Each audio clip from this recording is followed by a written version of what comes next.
We'll go ahead and get started. I'm going to go ahead and call this regular meeting of the West Dallas West Milwaukee School District to order, please. If you could please do the roll. We're going to do the pledge first. Oh, I'm sorry. The agenda actually does the roll ahead of the pledge. My mistake. All right, so we will stand and do the pledge first. Gary, if you would please to lead us, please.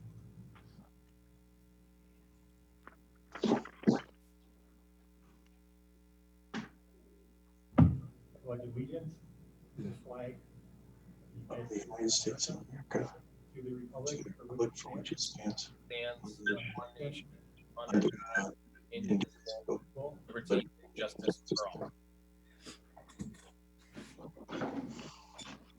All right, thank you, everyone. All right, we will go on to the roll call. Yes. Mr. Schultz. Here. Mr. Ustrup. He's coming. Our meeting ran late. Okay, thank you. Mrs. Kaiser. Here. Mr. Keller. Here. Ms. Klug. Here. Mrs. Justin. Here. Mr. Sikich. Present. Mr. Lee. Here. President Emmons. Proper notice this meeting has been posted in accordance with the open meeting laws of the state of Wisconsin. Do we have any additions or modifications to tonight's agenda, Dr. Lexman? I have nothing. All right, move on to item 6 this evening, our public comments. Do we have anyone online today who wished to address the board in public comments?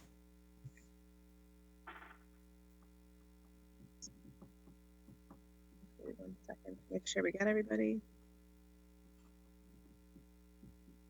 We have no public comments, then we move on to item 7, our superintendent's report. Dr. Lexman. Great, thank you. Good evening, everybody. We'll start with 7.1, which is the update on our returning to school plan. So I will share my screen. I'm gonna move you guys around. Okay, so this is our return to school plan, November 9th board meeting. And this one is a little bit, well, not a little bit, much shorter than the last few, just because very little has changed in what's happening in COVID-19 and with our plan, but we start with a little bit of an agenda. So I'll hit on our current health metrics, a little bit of the recent internal metrics. I'm going to talk a little bit about possibly adjusting some of our plan, and these are not at all firm ideas yet, but I want to be really transparent about the conversations that happen in the background as we work through all of this. And then what are some next steps? What are some of the next kind of very specific things that are happening to support staff and students as we try to go forward? So with our most recent metrics, so we have last week's metrics here, and things are again not going in the right direction. And so there's reason to be concerned. And so I think the message for anyone that's listening, for anyone you talk to, is we need to follow the CDC guidance. We need to wear our masks. We need to not gather in groups. We need to, anytime we're in public, wear masks, and we need to be washing our hands in order for this to turn around and get to a place where we have some reasonable confidence that it's in our plan safe enough to return staff and students to schools. And so we get updated metrics every week from our health department. And I'm looking forward to the day when I get the email from Melissa that says things have improved. And we have to believe that day is coming. But right now, we are staying the course with our current plan based on the health metrics. Internal metrics, these have been fairly stable. They've been creeping up a little bit. So these metrics, again, we track what are the active or positive cases, and this is as of last week, Friday, so it's week by week. And in the health metrics dashboard that's linked to our returning to school website, we actually have each week laid out, so you can anybody can see trends. I'm just reporting the most recent in the updates to the board. So we had among staff 38 that are now last week had to be quarantined, and 6 were exposures at work. And so keep in mind, we don't have a lot of people back in buildings yet, but we're still getting exposures in our buildings. None that were in the monitoring or low risk category among students. 10 that were positive 78, and that is quite a jump. 29 of those were school related, and that's in athletics, which I don't think is a surprise for us, because that's really the only kids we have that are really engaged with us in any large numbers except for camps. And then 63 that were told that they need to monitor. And so our numbers, when you kind of peruse other school district websites that publish the same, are obviously going to be quite a bit lower, and they are.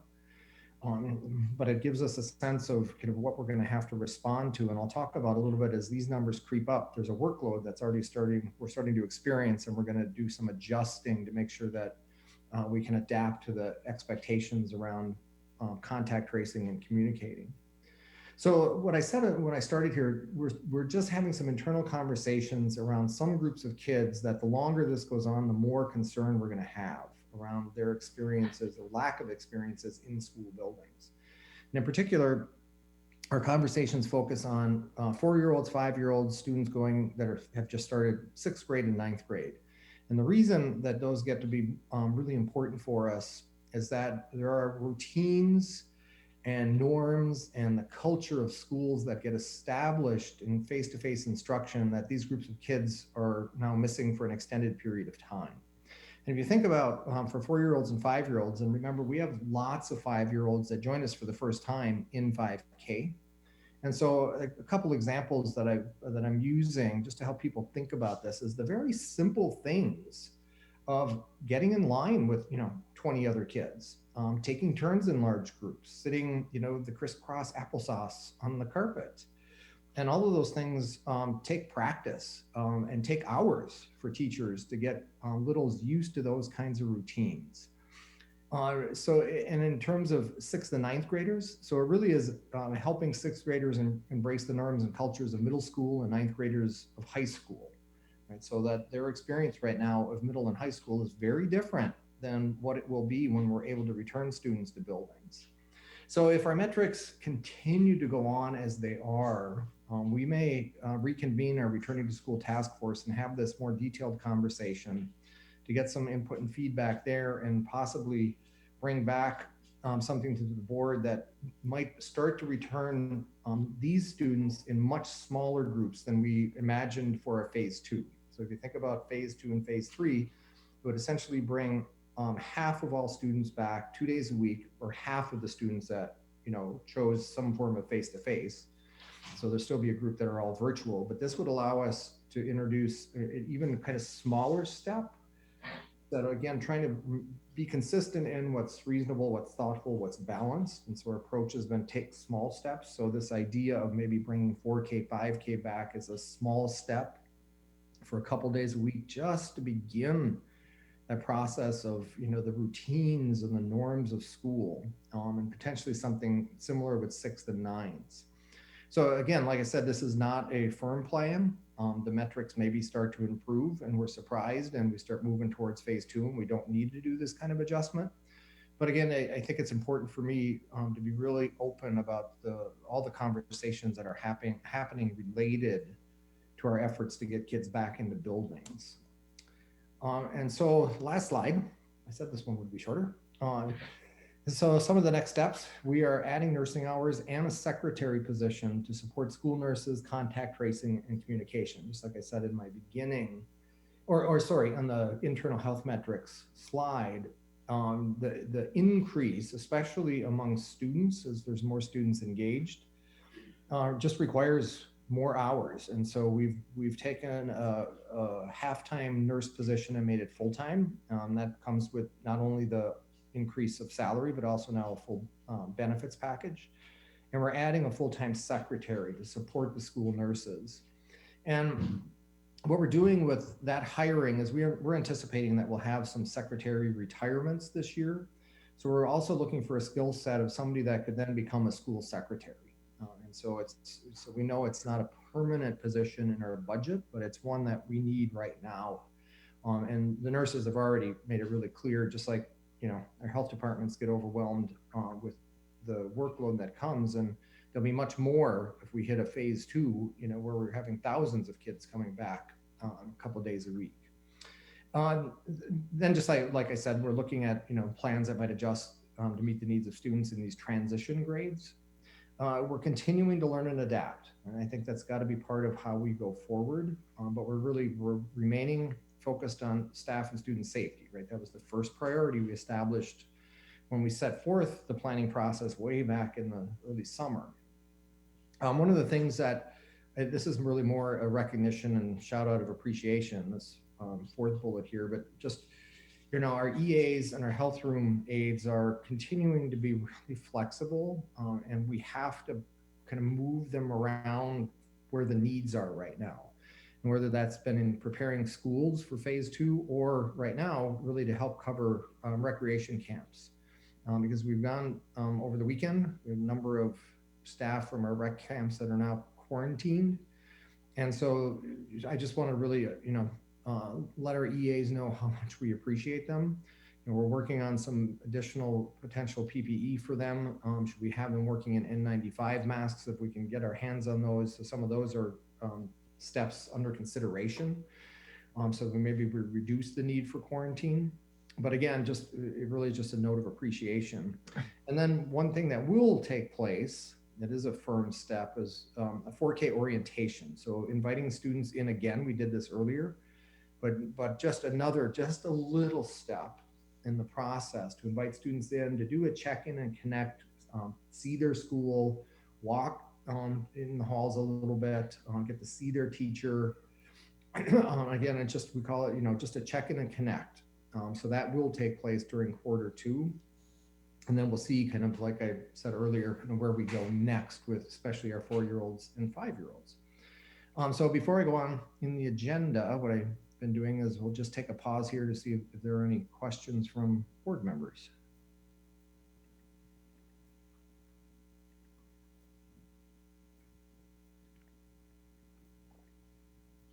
Noah.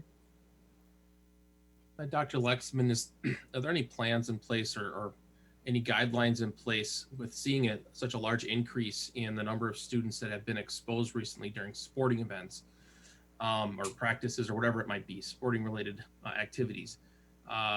When it reaches at what threshold would be considered shutting that down for a period of time to allow those who may be circulating the virus to clear it before continuing on with practices and competitions and so forth? Yeah, it's a fairly common question, not only about athletics, kind of where you hit a threshold, or even about when, schools that are running. And the answer that we continue to get from our health department and through our school nurses from their state level support is it depends. So there's not a hard and fast threshold. So some of it depends on, were kids masked properly, and was it all of them or some of them, and how much time did they spend near each other? So it's I would love it if it was a hard and fast thing. It'd be much easier to communicate. Unfortunately, that's not kind of where we're going with it. But I will share, and I talked about this a couple weeks ago, and I communicated this to the board last week. Under the governor's order on athletics, unless it's determined to be unsafe by our health department, athletes will compete in masks. And today, the superintendents of the Greater Metro Conference met with our commissioner, and I was surprised, but I think on the pleased side of being surprised, that it was unanimous among the superintendents that even beyond the governor's order, athletes are going to be masked. There's enough concern about how poorly things are going in Wisconsin and in our region that was consistent. The outlier is wrestling. And so that one is still, we're waiting to get additional guidance because that one we're not sure it's safe. So similar to swim. But that's a kind of long answer to your question, Noah. But I thought, while we're on the topic of athletics, and that's kind of very new information from the Greater Metro, I'd share that at the same time. Well, it's concerning, obviously, but as we talk about going back to school, if these sorts of same things happen, the exposure can grow quite exponentially when you have students who are in class in person versus just only being present for sporting events. And so that's why, I think it's important that we are looking at that, and even if it's from a sport by sport perspective, depending on exactly how close contact is involved in each one of those sports, it's just a good thing to keep in mind. Mhm. Yep.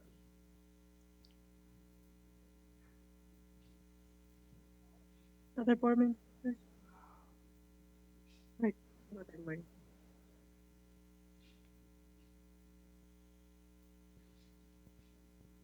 So ready to move on? Yeah. Okay, I will stop sharing screen. I can get back to my notes. So that was 7.1. So 7.2 is the legislative update. This one's pretty quick this week. So it's really related to unemployment insurance and our new notice requirement. So the Department of Workforce Development has announced a new notification requirement. It began on November 2nd, that all employers must individually notify workers about the potential availability of unemployment insurance at the time a separation from employment occurs. The notice must be provided even if the employee was terminated for misconduct, substantial fault, or if they voluntarily quit. Employers must provide this notice when the employment separation occurs, or if immediate notice is not feasible, as soon as possible. So providing the notice, however, does not necessarily mean employees will qualify for unemployment insurance benefits. The notice is simply intended to tell employees that unemployment insurance benefits may be available and then how to apply. There was nothing new in the legislative side at the federal level recently. And then 7.3 are district recognitions. So at Nathan Hale High School, a big congratulations to state champ senior Josh Trushan. On Saturday, October 31st, 2020, he won the WIAA Division I cross-country meet at Arrowhead High School. It's in Heartland, Wisconsin, with a time of 15:18. And so we're it's a bright light right now for all of us and everything that we're working through. So congratulations to John and his coaches. At Central High School, they want to recognize Assistant Principal Jim Young for his equity work in arranging virtual school-wide celebrations during Hispanic Heritage Month. That was September 15th to October 15th. And a special thanks to teacher Lauren Ulatowski, who partnered with Heartland Hospice to give students the opportunity to write thank you letters to veterans. And at James Dotke High School, thank you to Jenny Olachowski for going above and beyond in researching, learning, training, piloting, and modeling how our school community can best utilize the capabilities in Schoology.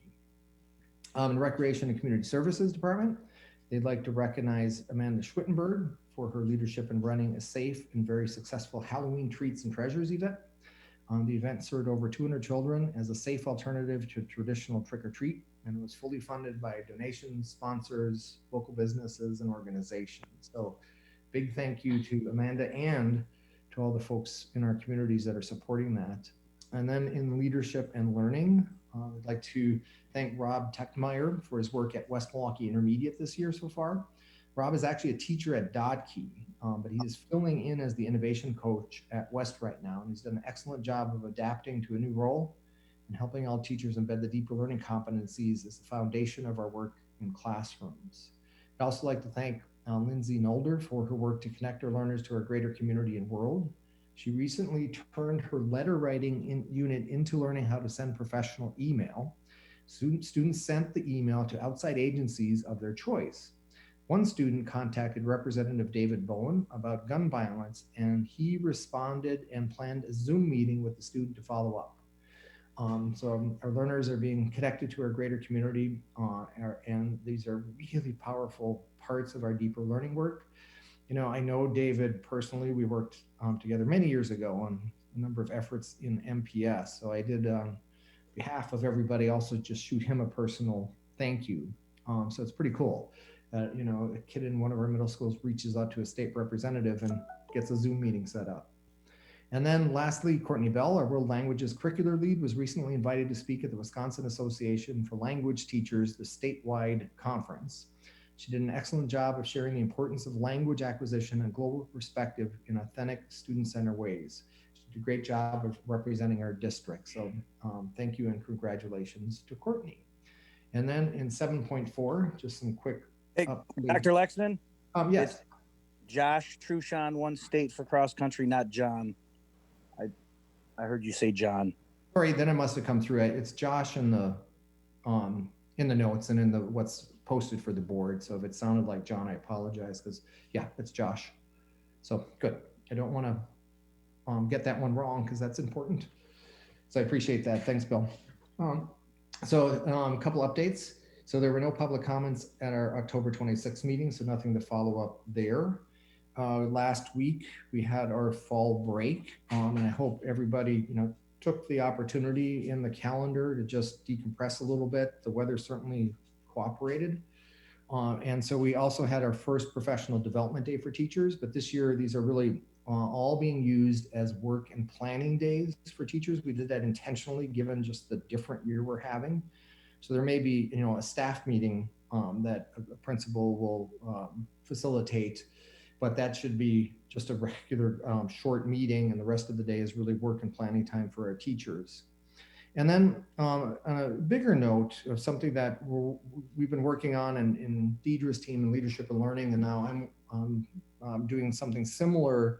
It's related to teacher and leader evaluations. And we still use my learning plan. We still use the strong standards, but we've found a way to connect the evaluation process to some of our deeper learning work using empathy interviews, or really kind of connecting in the relationship side of this, and to bring down kind of the management and workload of the entire process. So we think we've found a way that will still give teachers and leaders really good feedback, but take a little different approach to it. And the best way I can describe it is that in the past approach was really, and I'll just use myself and the leadership evaluations that essentially focused around what I think about how that leader is doing.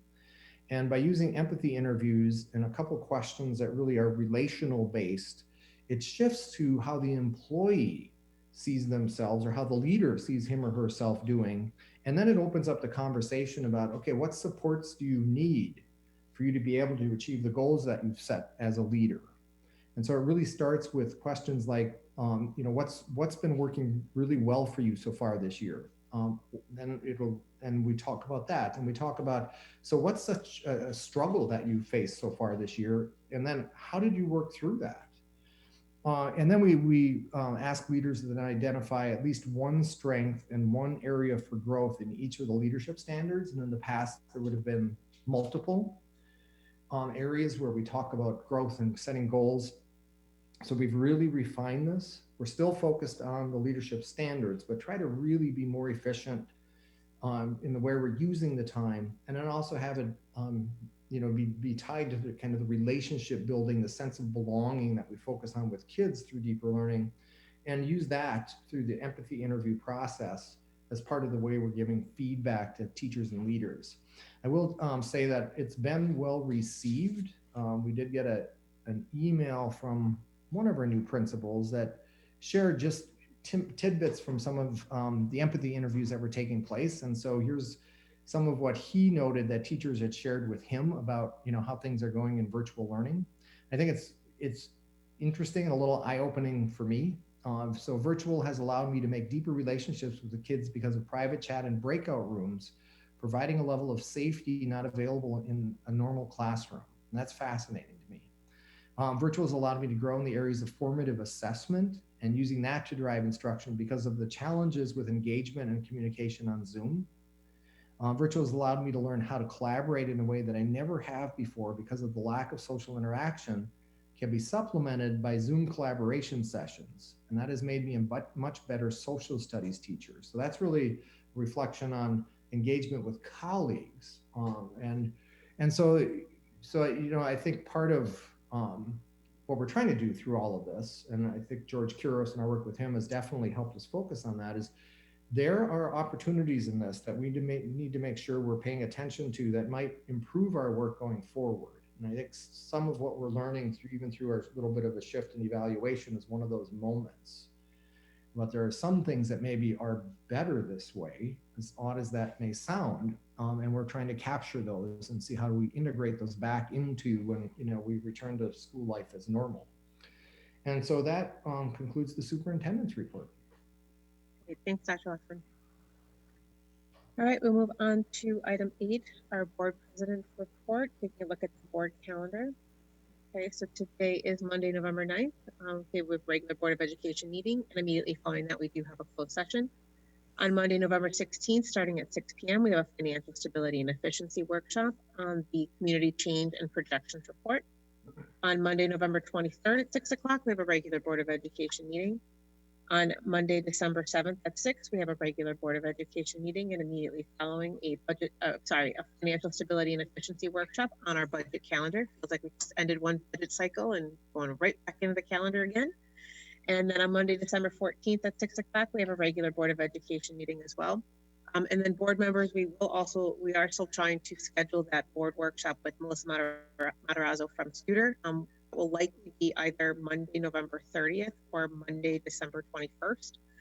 We are working with Melissa to confirm dates, so please watch for confirmation of that to come through very, very quickly. So that will be coming in next. Do any board members have any community events for updates? Okay. We will then move on to our consent agenda for the evening. There are 3 items. Item 9.1, the approval of the minutes from the October 26th regular Board of Education meeting and the October 28th special board meeting. Item 9.2, the employment summary, and item 9.3, the supplementary contracts. Does anyone need anything separated? Now we look for a motion. Move to approve. Second. Moved and seconded. Any additional comments or questions? Not all those in favor say aye. Aye. Aye. Opposed? Ready? Okay, so I wasn't aware that, so first of all, thank you for the board approving the employment summary. So in the employment summary is the new interim athletic director for Hale, Greg Lucas, is with us this evening, and Justin pointed that out in the chat. So I'd like to, if it's okay, take a moment to allow Greg to introduce himself. All right. Well, first, I appreciate the opportunity to work at West South Hale with the district, and this enlightened me a lot just knowing about your district in this. And I just want to say I'm looking forward to leading Hale on, and Justin's done a great job. I look forward to working with Justin. I know he's been doing double duty, and I really appreciate that. I've known him in the past a little bit, so it's kind of be a comfortable kind of way to get into the district and talk to Matt a lot, and really comfortable going in, and just really looking forward to the opportunity. Welcome. We're excited to have you. You've got a great trainer and mentor with Justin as well. So Great, thank you. absolutely. All right, we will then move on to our action items for this evening. Item 10.1, the Recreation and Community Services Center Phase 2 construction. Shelley, go ahead. All right, thank you. Tonight, our department is bringing forth a recommendation and motion for a motion and approval by the board to waive the bid process as outlined in Board Policy 672, Rule 2.B1A, and to authorize Dr. Lexman and myself to move to Phase 2 of construction at the Rec Center. Phase 2 is construction of a garage to house our department's 5 service vehicles, and based on some preliminary designs and a comprehensive pricing exercise that we've done, we're also recommending moving forward with the plans, designs, and budget that's been presented to us by C.G. Schmidt and Growth Design Group for Phase 2 with a budget not to exceed $465,000. So I'll give you some background on this because it was a while ago. In June of 2018, the Board of Education approved our department to begin the process of construction of the new rec center. And as you know, Phase 1 is complete. We are moving forward, or hoping to move forward with Phase 2, which is the garage. And then there's also a Phase 3, which has been planned into the current designs, and that's an additional 10,000 square feet of programmable space that we've intentionally and purposefully left undone and unplanned because we need to see what the future holds for us in that space and to allow for future programming. But with Phase 2, we want to utilize our fund balance. We have about $378,000 of savings from Phase 1. So we're financially prepared to move forward with this. And as part of that cost savings, we've worked with Growth Design Group on preliminary designs, and a big hurdle for us even to bring this forward tonight is going to the city of West Dallas to ask for a variance. City code requires you have 40 feet from your property line. If that was the case, the garage would pretty much sit like smack dab in the middle of the property and then start to encroach on our bioretention ponds. So we went to the city and asked for a variance of 10 feet. And after a public hearing, they unanimously approved that. And we're recommending both CG Schmidt and Growth because they're very familiar with the property. We've already completed all the soil testing, and we know that there could be some, challenges there. They know the necessary earthwork and design elements. And for this project, the cost for CG Schmidt services is estimated at about $28,000, and Growth's at $3,000 for designs. All the other work, electric, HVAC, plumbing, masonry, everything else will be competitively bidded out. It'll just be that CG Schmidt will be handling that bid process for us, but we will have, final say in those bids and be involved in that bid process. We just won't be sending them out ourselves. We originally, the RFP that we had for construction, we left pretty broad so it would allow for future expansion if the finances allowed. And we have had some costs obviously incurred to date with Growth Design and CG Schmidt to do the cost exercise for us. So we're asking for approval of the waiver on board policy so that garage construction can commence. I guess at this time I would open it up to any questions if there are any. Shelley, this was discussed in committee as well? Yes, correct. This was part of our committee meeting, and I've had conversation with both Gary and Bill on that. Okay, does the committee want to provide any update on the conversation or any additional background or color?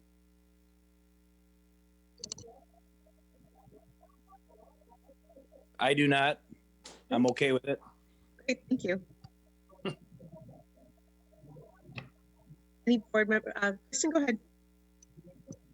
Yeah, I wasn't here obviously for like approving all the different stages. So I just have a quick question. Looking at the line item, it has a $22,000 for landscaping. Is that just part of like taking away, digging out the land to pour down foundation and stuff? Or is it like putting plants in? Because I just would like to know where that large amount of money is doing. Yeah, no, that's not, but the excavating and taking out is Okay. under the earthwork. The city so we'll have to go to the city with our final plan and design and drawings, and there will be some landscaping that they will require most likely, just as they did with our original construction plan. All those numbers that are on there are true just estimates. And from our first phase, we found even when you looked at the original budget to what the numbers actually came into, we did end up saving, like as I previously mentioned, close to $380,000. So final costs will not be those numbers. Those are just some rough estimates as part of that pricing exercise. Okay, thank you. Welcome. Additional questions? No? Is there any timeline as to when actual construction would start? I know you have to get plans and stuff like that approved, but is there any idea of when you're hoping to break ground on actually the garage? So we will have to, once we get approval from the board, then I'll start working with both CG Schmidt and Growth if this is approved.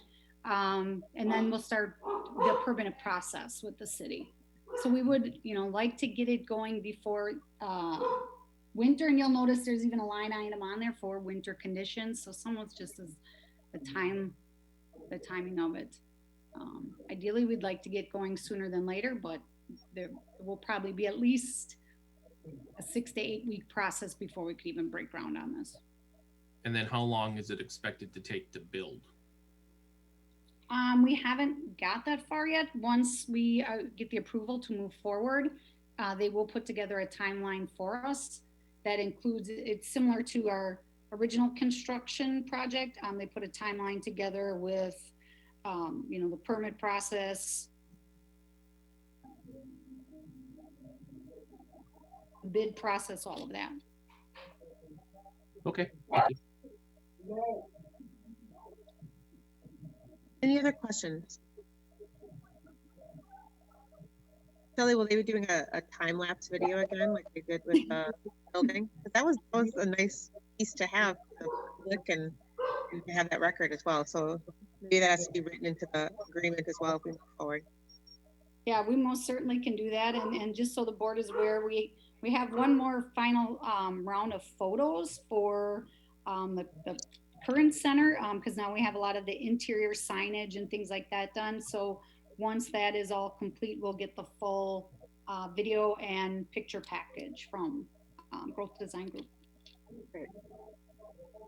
All right, any additional comments or questions? All right, we look for motion. So moved. Second. Moved and seconded. Any additional comments or questions? Not all those in favor say aye. Aye. Aye. Opposed? All right, keep us in the loop. Thank you. Great, thank you very much, everyone. Appreciate it. All right, so we are at our break. We are going to take a 5-minute break and get ready for closed session. So this meeting is at, we'll take recess and get back into a closed session in about 5 minutes. So we'll leave this link and go back to the closed link. All right, everyone, we are back in open. So we'll do roll call to go back into open session. Unmute. Mr. Sickett. Is he present? Mhm. Why can't I hear? Jeff, do you want to go back into open? Oh, yeah. I couldn't understand a word you said. Okay, Right. I'll start over. Mr. Sickett, going back into open. Yes. Mr. Schultz. Yeah. Mr. Lee. Yes. Mr. Eustruck. Yes. Mrs. Justin. I don't see her yet. Okay, I'll skip Ms. Klug. Here, Mr. Keller. was that a yes? Thank you. Mr. Keller. Yes. President Emmons. And Mrs. Kaiser. Yes. Okay. Great. So we're back in open. So we do have one item for approval or for discussion. So we do have a motion to authorize Dr. Lexman and or our designee to enter into diminutive agreement with a current vendor and a former vendor, subject to material terms recommended by legal counsel that was discussed in closed session on November 9th, 2020.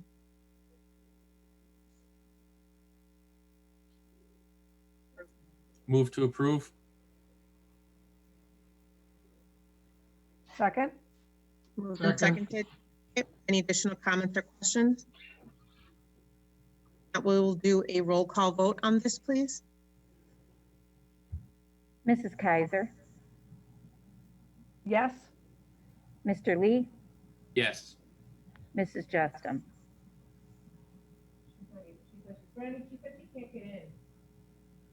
She said she can't get in.